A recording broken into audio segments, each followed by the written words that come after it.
नमस्कार, मैं हूं कुमार अनिल। आज सुबह मैंने देखा सोशल मीडिया में राबड़ी देवी ट्रेंड कर रही हैं।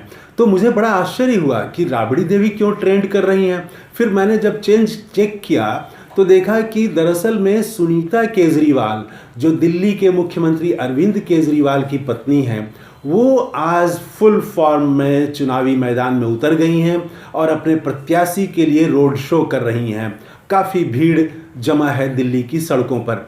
तो दिल्ली में अरविंद केजरीवाल की पत्नी सुनीता केजरीवाल मैदान में आई हैं, चुनावी मैदान में, और उनको राबड़ी देवी 2 साबित किया जा रहा है और इसीलिए पूरा सोशल मीडिया में ट्रेंड कराया जा रहा है। ये ट्रेंड कराने वाले लोग कौन हैं, आप समझ सकते हैं।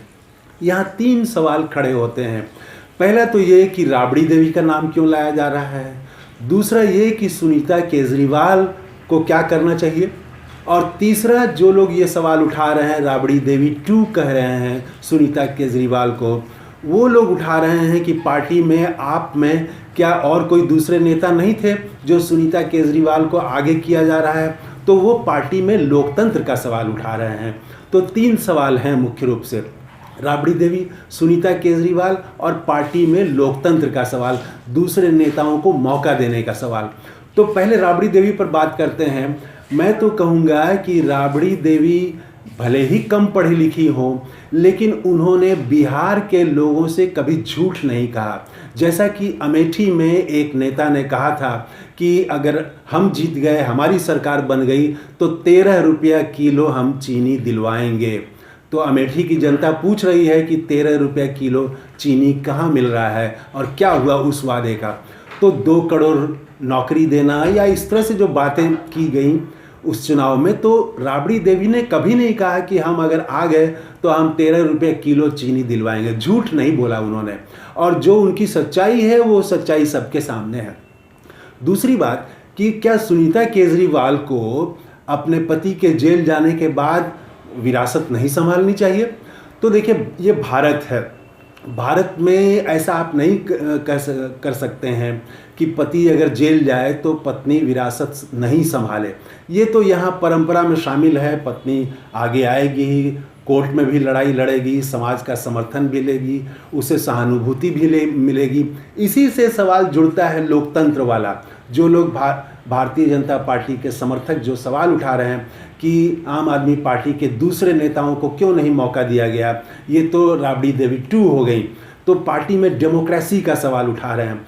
तो मैं तो ये उलट के ये सवाल करना चाहूँगा कि खुद भारतीय जनता पार्टी में जो चुनाव हुआ है, प्रधानमंत्री नरेंद्र मोदी का प्रधानमंत्री पद के लिए जो उम्मीदवार के रूप में चयन हुआ था, वो क्या किसी चुनाव से हुआ था? और उनके जो अध्यक्ष का चुनाव होता है पार्टी में, वो क्या किसी चुनाव से होता है? नहीं, वो सर्वसम्मति से चुनाव होता है। और सर्वसम्मति जो है वो इन्वर्टेड कॉमा में है भारत में। सर्वसम्मति में क्या क्या होता है, ये आप थोड़ा सा गौर करेंगे तो पता चल जाएगा कि कितने तरह का दबाव उसमें काम करता है, कितने तरह का उसमें लोभ और लालच, दबाव और खेमेबाजी और किस किस तरह की उसमें चीज़ें होती हैं, वो सब चीज़ उसमें दिखता है। एक सर्वसम्मति अभी गुजरात में भी हुआ कि सारे निर्दलीयों का वापस ले लिया गया नामांकन, और एक भारतीय जनता पार्टी के प्रत्याशी को विजयी घोषित कर दिया गया। एक तरह का सर्वसम्मति वो भी है। तो सर्वसम्मति इस मामले में तो मैं कांग्रेस को बेहतर कहूँगा कि वहाँ कम से कम चुनाव हुआ। शशि थरूर में और मल्लिकार्जुन खड़गे के बीच में, और चुनाव के जरिए चुने गए खड़गे, राष्ट्रीय अध्यक्ष चुने गए। तो पार्टी में जो लोग डेमोक्रेसी का सवाल उठा रहे हैं, वो अपने ही पहले देख लें कि जहाँ से वो खड़े होकर सवाल उठा रहे हैं वहाँ किस तरह की डेमोक्रेसी है। निश्चित रूप से पार्टियों में डेमोक्रेसी होनी चाहिए, लेकिन सुनीता केजरीवाल को आप मना नहीं कर सकते कि वो अरविंद केजरीवाल के जेल जाने के बाद पार्टी का नेतृत्व नहीं करें।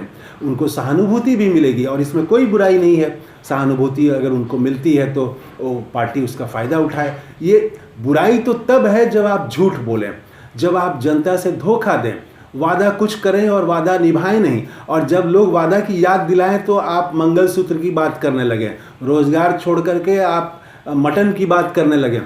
तो ये गलत है। तो राबड़ी देवी 2 कह के जो सुनीता केजरीवाल पर हमले किए जा रहे हैं, राजनीतिक हमले किए जा रहे हैं, मैं तो इसके खिलाफ हूँ। ये एक साथ दो दो महिलाओं का अपमान है, राबड़ी देवी का भी अपमान है और अपमान है सुनीता केजरीवाल का भी। पढ़ी लिखी हो कम है राबड़ी देवी, लेकिन सुनीता केजरीवाल पर तो ये आरोप भी नहीं लग सकता है, वो तो पढ़ी लिखी हैं। और पढ़ी लिखी या पढ़ा लिखा होना नेताओं के लिए उतना ज़रूरी नहीं है। ये राजनीतिक क्षेत्र में कम से कम डिग्री का महत्व तो उतना नहीं है। आप देखिए ना, रेलवे मंत्री जो हैं वो तो काफ़ी पढ़े लिखे हैं, लेकिन आज रेलवे का क्या हाल हो गया है, जनरल क्लास और स्लीपर क्लास का क्या हाल हो गया है, बुलेट ट्रेन चलाई जा रही है।